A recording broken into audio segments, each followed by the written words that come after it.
가운데 있어지기를 바랍니다. 오늘 읽어주신 말씀 가운데 보면 형제들아 자는 자들에 관하여는 너희가 알지 못함을 원치 않는다 라고 하면서 시작이 됐는데요. 자는 자들에 관하여는 이라고 했지만 그것은 죽음을 말씀하고 있는 것이고, 죽음을 가리켜서 죽음이라 하지 않고 잔다고 말씀하고 있는 이유는 부활이 있기 때문입니다. 우리는 부활을 믿습니다. 제가 이 시간에 예수님의 부활을 여러분에게 증명할 수는 없습니다. 그러나 저는 예수님의 부활을 믿습니다. 여러분들도 예수님의 부활이 믿어지시기를 바라고요. 우리가 그렇게 믿는 것처럼 우리도 언젠가는 죽지만 그러나 다시 부활할, 예수님께서 무덤을 깨뜨리고 부활하셨던 것처럼 그런 부활의 소망 속에서 살아갈 수 있는 우리 모두가 되어지기를 바랍니다. 오늘 제가 하나님의 말씀을 전할 때 먼저 우리 교단 총회장 목사님, 이성희 목사님의 그 부활절 메시지를 여러분들에게 좀 전해드리려고 하는데요. 주보에 기록된 말씀도 저의 설교의 내용이 아니고 우리 총회장 목사님의 그 부활절 메시지입니다. 제가 읽어드리려고 그러는데요. 주보를 함께 보셔도 되겠습니다. 죽음의 권세를 이기시고 부활하신 예수 그리스도를 찬양합니다. 부활의 첫 열매 되신 예수 그리스도는 지금도 우리와 함께 계시고 역사하심을 고백하며 부활의 능력이 모든 성도들에게 함께 하시기를 기원합니다. 한국교회는 근현대 한국 사회 속에서 공적인 역할과 기여가 분명하였음에도 불구하고 지금의 한국교회는 미래를 걱정해야 하는 위기에 봉착하였습니다. 개교회주의, 성장주의, 세속화 등은 결코 하나님이 기뻐하시는 것이 아닙니다. 이제 잘못된 길에서 돌이켜 하나님의 길을 가야 합니다. 우리의 잘못을 처절하게 회개하여 예수 그리스도와 함께 죽고 예수 그리스도와 함께 부활해야 합니다. 우리 그리스도인은 부활의 능력을 믿고 따르는 자들입니다. 예수 그리스도의 부활은 우리의 희망이고 능력이 됩니다. 또한 교회는 죽음을 이기시고 부활의 첫 열매가 되신 예수 그리스도를 따르는 신앙 공동체입니다. 이제 우리는 생명의 부활을 증거하고 민족의 희망으로 다시 거듭나야 합니다. 2017년 부활절은 우리에게 두 가지 특별한 의미가 있습니다. 첫째는 루터의 종교개혁 500주년을 기념하는 해라는 상징적 의미가 있습니다. 둘째는 2017년 부활절이 세월호 참사 3주기라는 것입니다. 오직 말씀으로 돌아가자고 했던 500년 전의 종교개혁이 지금 우리에게 어떤 의미가 있는지를 되새겨 보아야 합니다. 그리고 우리의 삶의 자리에서 그 의미를 삶으로 실천해야 합니다. 종교개혁 500주년을 맞아 한국교회가 함께하고 있는 나부터 운동에 적극 참여하여 나부터 말씀으로 달라지는 개혁을 실천합시다. 개개인의 개혁은 교회로 이어져서 말씀으로 계속 개혁되어질 것입니다. 우리는 3년 전 4월 16일을 기억합니다. 수많은 인명이 희생됐고 어둡고 차가운 곳에 있는 미수습자를 기억하고 있습니다. 지금 세월호 인양은 끝났지만 미수습자들이 온전히 수습되어 가족의 품으로 돌아올 수 있도록 기도하고 희생자들의 가족과 미수습자 가족들에게 예수 그리스도의 사랑과 위로를 전해야 합니다. 주님의 평안과 위로가 희생자 가족과 미수습자 가족에게 임하기를 간절히 바랍니다. 평안을 너희에게 끼치노니 곧 나의 평안을 너희에게 주노라. 내가 너희에게 주는 것은 세상이 주는 것과 같지 아니하니라. 지난해 말에 탄핵 정국으로 시작된 우리 사회의 분열과 계층 간의 대립 그리고 다문화 가정에 대한 차별과 인식 부족은 건강한 사회 발전을 저해합니다. 이제 한국교회가 사회 통합을 위한 역할을 감당해야 합니다. 예수 그리스도의 사랑으로 서로를 용납하고 그 가운데서 협력하여 하나님의 선하시고 온전하신 뜻이 무엇인지 찾는 지혜가 필요한 때입니다. 이제 부활하신 그리스도를 한 마음으로 찬양하고 하나님께 나아가는 예배를 드릴 때 성삼위 하나님께서 기쁘게 받으실 것입니다. 부활의 복된 소식을 온 땅에 전하고 다음 세대에게 부활의 은총이 임하기를 힘써 기도합시다. 아멘. 두 가지를 말씀을 하고 있는데요. 첫째는 올해 우리 교회의 표호, 교단의 표이기도 하죠. 부활절을 맞이하면서 우리 교회가 그리고 한국 교회가 다시 개혁되어지는, 다시 새롭게 변화되어지는 일들이 필요하겠다라고 하는 것이 첫 번째이고요. 두 번째는 세월호 참사와 관련해서 그 슬픔 중에 있는 그 가족들이 위로를 받고 또 그들에게도 부활의 소망이 주어질 수 있었으면 좋겠다라고 하는 두 가지가 2017년 부활절을 맞이하면서 우리 교단의 총회장님이 전해주시는 메시지입니다. 이러한 메시지를 하는 중요한 이유가 한 가지 설명되고 있는데요. 그것은 다름 아니라 교회가 위기 가운데 있다라는 사실입니다. 한국교회가 지금 위기 가운데 있기 때문에 이 위기 가운데서 한국교회는 다시 살 길을 찾아내야 하겠다라는 말씀을 하고 있는 것인데요.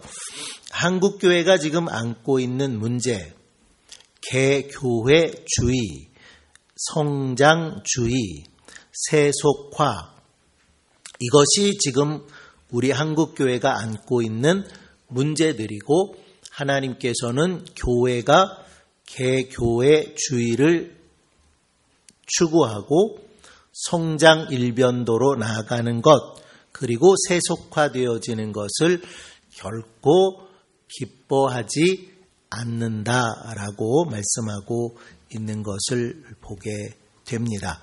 그래서 그 일로부터 부활절을 맞는 한국교회가 다시 새롭게 살아나야 하겠는데 다시 새롭게 태어나야 하겠는데 그것은 바로 우리가 말씀으로 돌아가는 일이다라는 사실을 말씀하고 있는 거죠.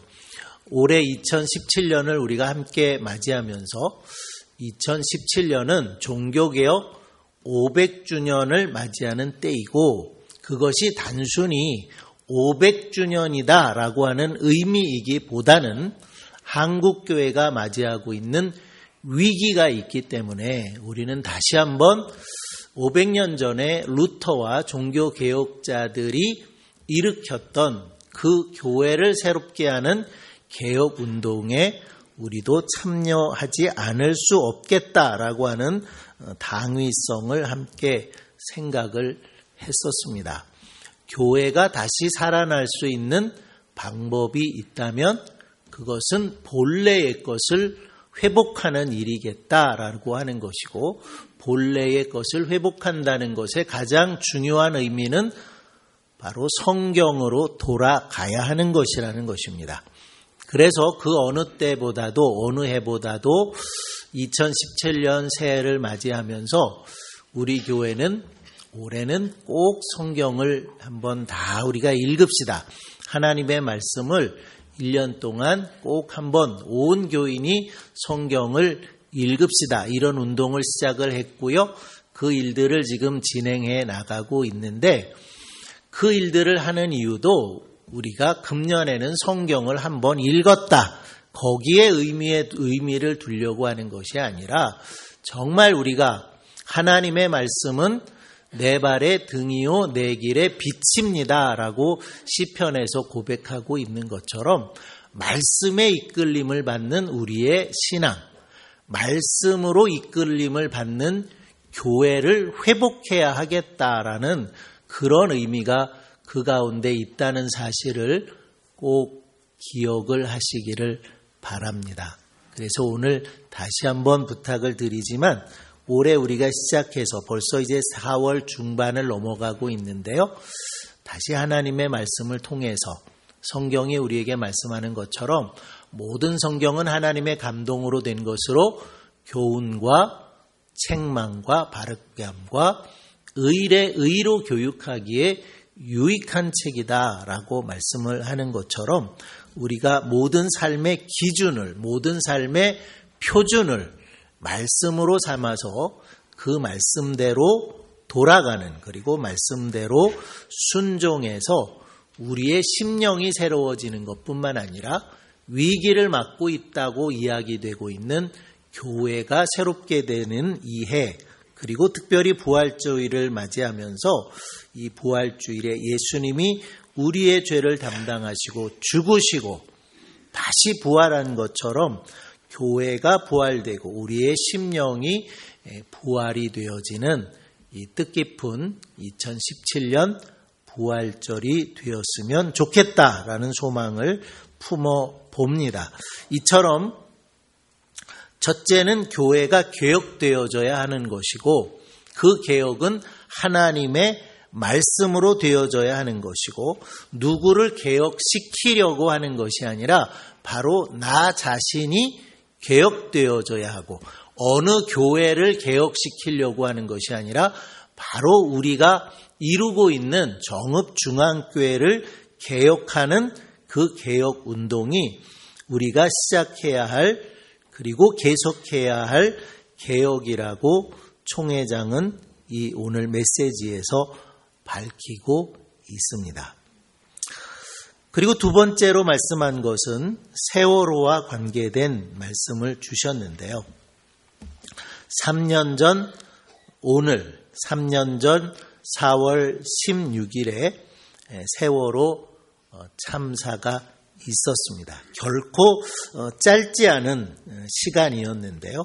오늘 우리는 아직도 그 세월호 참사 때문에 억울함을 호소하고 있는, 아직도 그 자식들을 가슴에 묻고 있는 많은 부모들의 슬픔을 함께 하지 않을 수가 없습니다. 어쩌면 이 세월호에 관계된 문제들은 정치적으로도 굉장히 민감하게 연결이 되어질 수 있고 전혀 다른 생각을 가지고 있는 사람들도 없지 않아 있을 수 있다라는 생각을 해보지만 그럼에도 불구하고 우리가 끊임없이 하나님의 말씀을 통해서 함께 가지는 그 마음은 주님은 분명히 우리에게 그렇게 말씀하십니다.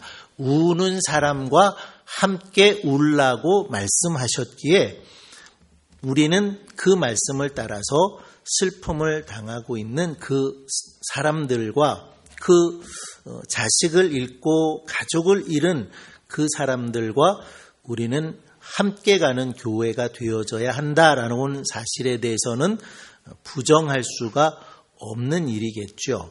이제 많은 안타까움이 있었지만은 세월호가 인양이 되었고 아마도 곧 그 미수습자들의 수습도 이루어져서 가족의 품으로 돌아갈 수 있게 될 것이라고 기대합니다. 우리도 같은 기대를 가지면서 그들을 위로하고 위해서 기도해야 될 것이고 특별히 오늘 우리가 부활주일을 맞으면서 하나님께서 부활의 위로 그리고 부활의 소망을 우리에게 주시는데 그분들에게도 동일하게 부활의 위로와 부활의 소망을 하나님께서 주시도록 함께 기도할 수 있는 우리 교회가 되어져야 한다고 믿습니다. 한국 교회가 위기 가운데 있다라고 하는 것은 어느 누구도 부인할 수 없는 일이지만 어떤 분들은 아예 이제 한국 교회는 죽었다, 한국 교회는 끝났다라고 말씀하는 분들도 없지 않아 있습니다. 오늘 우리가 부활절을 맞이하면서 정말 한국 교회가 다시 새롭게 되고 다시 변화되고 개혁되고 살아나는 일들을 위해서 조금 더 말씀을 나누고 싶은 것이 있는데요. 지금부터 제가 드리는 말씀은 제 말이 아니고 여러분이 잘 아시는 손봉호 교수님이 하신 말씀이에요.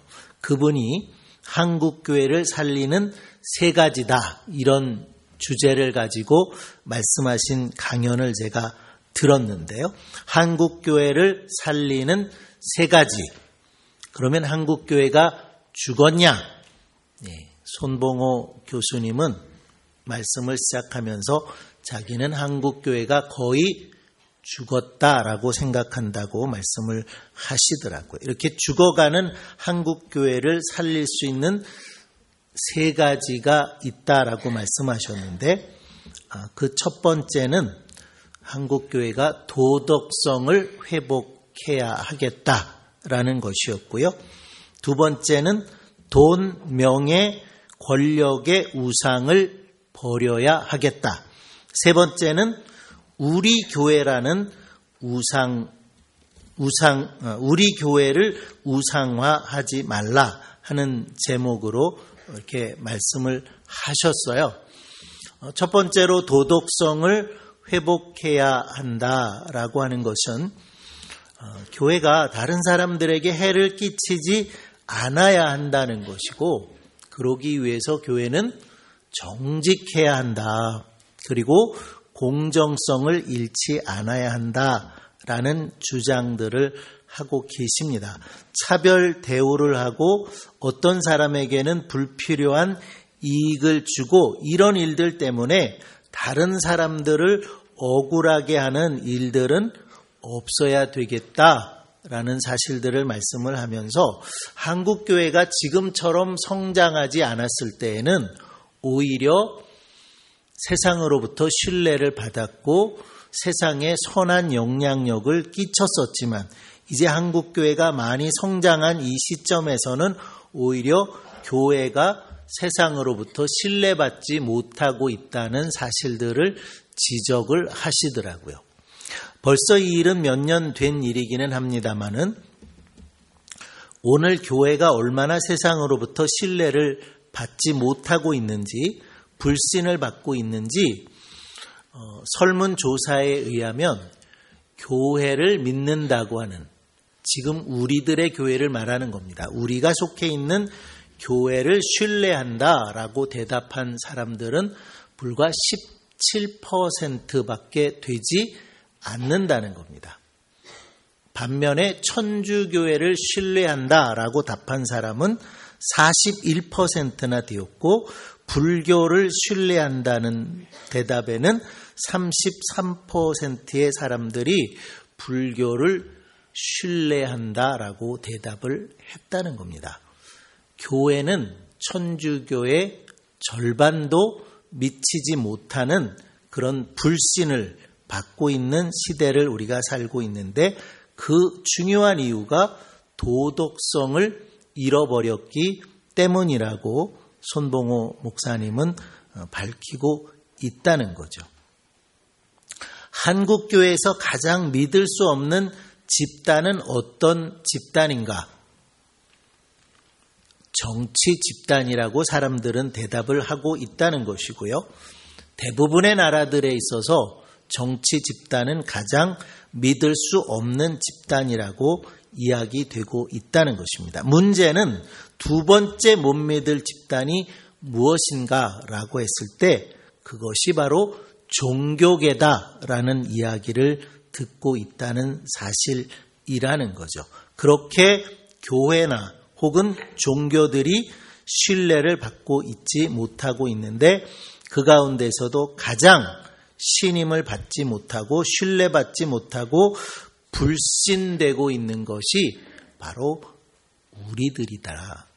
바로 우리 교회가 그렇게 신뢰받고 있지 못하다는 사실들을 지적하고 있는 것을 볼 수가 있습니다. 이유가 뭐냐? 저도 끊임없이 예언서를 설교하면서 그런 말씀들을 함께 나눴다고 생각을 하는데요. 우리의 신앙이 너무 사유화되어 있다라는 겁니다. 너무 사사로운 신앙 가운데 있고 공공성을 잃어버렸기 때문에 오늘 교회는 세상으로부터 불신받고 있고 신뢰받지 못하는 이런 위기를 맞이하고 있다라는 것이고요. 그렇기 때문에 교회가 다시 새로워지기 위해서 살아나기 위해서 회복해야 될 것이 있다면 그것은 바로 도덕성이다.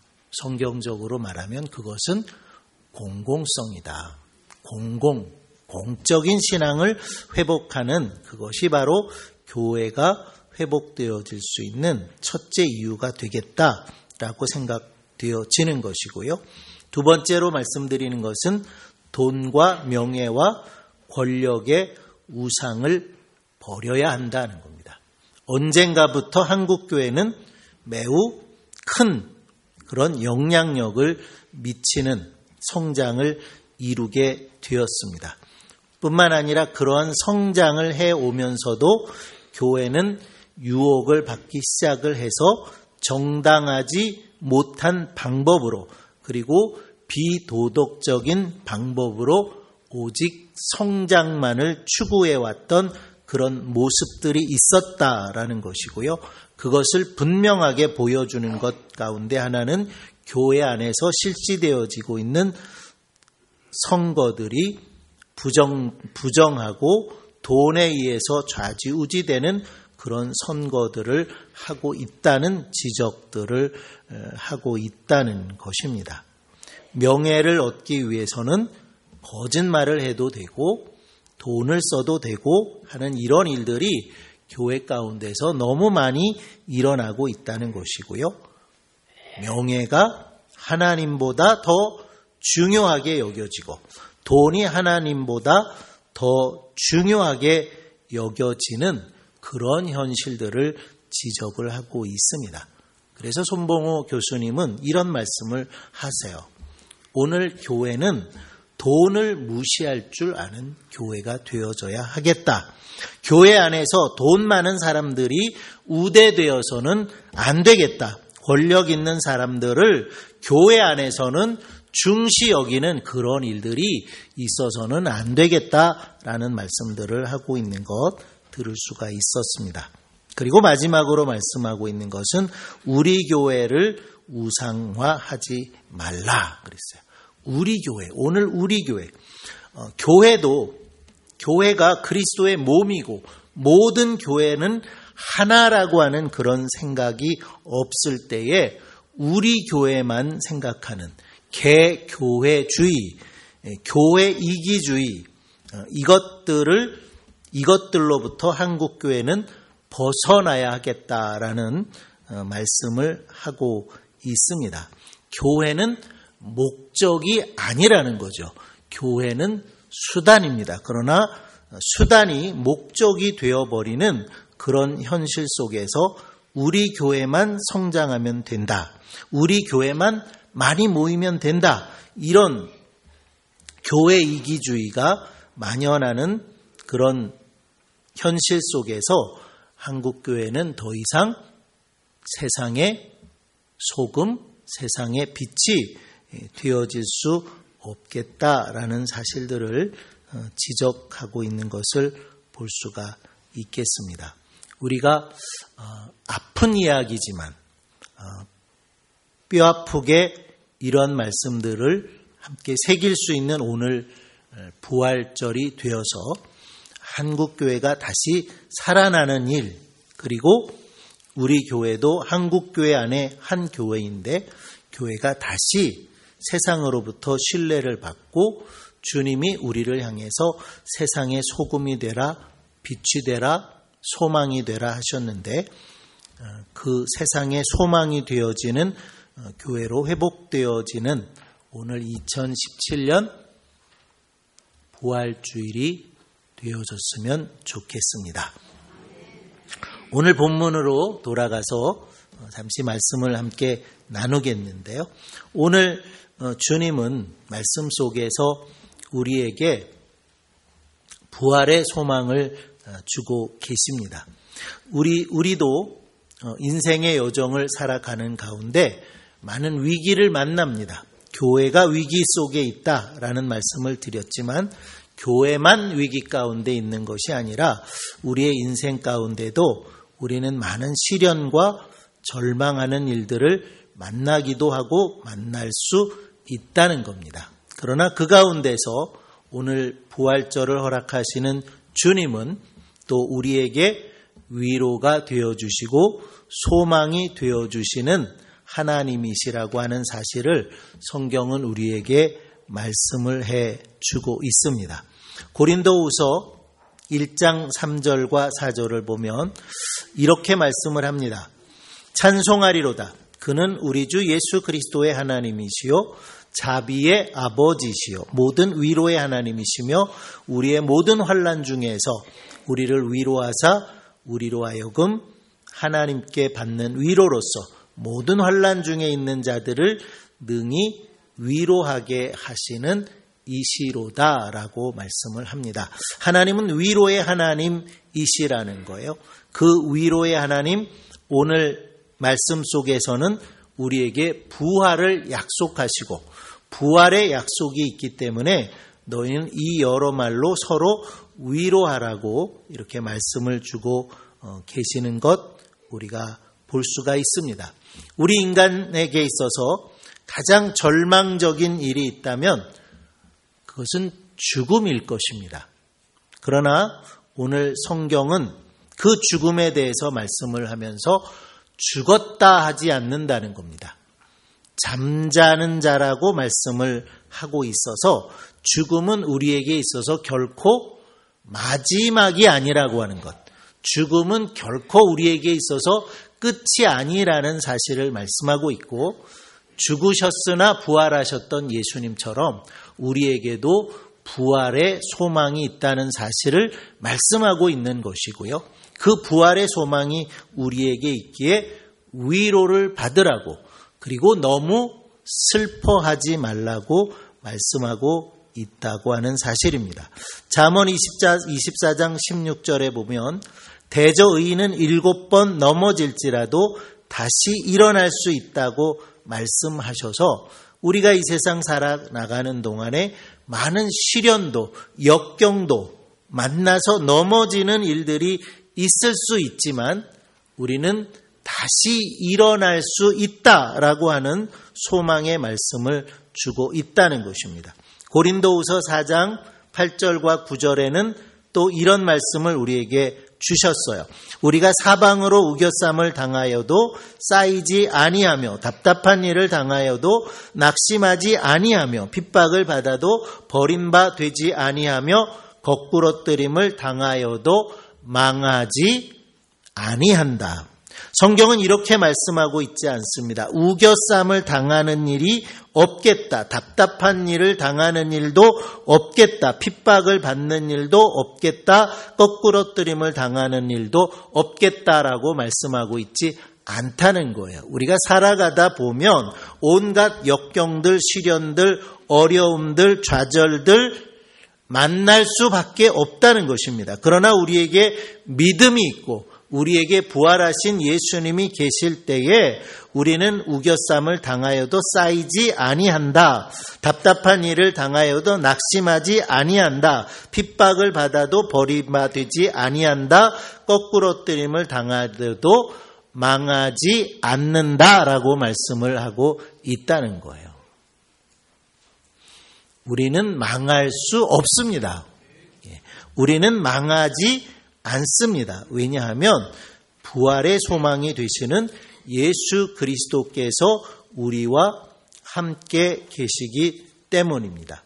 이스라엘 백성들이 출애굽을 했을 때에 그들은 출애굽을 하자마자 홍해가 그들 앞을 가로막고 뒤에서는 애굽 군대의 추격을 받는 위기를 당하게 됩니다. 그때 하나님은 이스라엘 백성들을 향해서 가만히 서서 내가 너희들을 위해서 하는 일을 보라고 말씀하셨고 밤새도록 동풍을 불게 하셔서 홍해를 갈라서 마른 땅으로 건너가게 하시는 일을 이루셨습니다. 그때 모세는 이렇게 하나님을 노래했습니다. 여호와는 나의 힘이요 노래시며 나의 구원이시로다. 나의 하나님이시니 내가 그를 찬송할 것이요 내 아비의 하나님이시니 내가 그를 높이리로다. 여호와여 신중에 주와 같은 자 누구니까? 주와 같이 거룩함에 영광스러우며 찬송할 만한 위엄이 있으며 기이한 일을 행하는 자가 누구니까? 주와 같은 분은 이 세상에 다시 있지 않다라고 모세는 고백하고 있습니다. 어느 종교가 부활을 말씀하고 있습니까? 부활의 소망을 말씀하고 있습니까? 오직 성경만이 우리에게 부활의 소망을 말씀하고 있다고 믿습니다. 그 부활의 주님을 우리가 나의 주님으로 모실 때에 우리는 결코 절망할 수 없고 죽음까지도 절망이 되지 않는다는 사실을 고백할 수 있기를 바랍니다. 오히려 성경은 말씀하기를 주 안에서 죽는 자들은 복이 있겠다고, 오히려 죽음까지도 우리는 복이 되어서 결코 죽음이 우리의 인생의 끝이 아니라고 하는 사실을 분명히 믿으시게 되기를 바라고요. 그러므로 오늘 말씀에 성경은 죽었다 하지 않고 잔다고 말씀했습니다. 지난 밤에 잠자리에 드시면서 혹시라도 내일 아침은 깨어나지 못할까 이런 염려하신 분들 아마 한 분도 계시지 않을 거예요. 밤에 잠들었다가 당연히 아침에 우리는 깨어날 것이라고 하는 믿음을 가지고 살아가는 것처럼 성경은 우리에게 죽음이 끝이 아니다. 죽음은 자는 것과 다르지 않다. 잠들었다 아침에 깨어나는 것처럼 우리는 다시 주님 오시는 그날에 죽었던 자들도 다 일어나고 부활하게 될 것을 말씀하고 있고 그것이 우리의 소망이 되기에 죽음을 슬퍼하지 말라고 죽음 가운데서도 서로 부활의 소망을 가지고 위로하라고 말씀을 주고 있다고 믿습니다.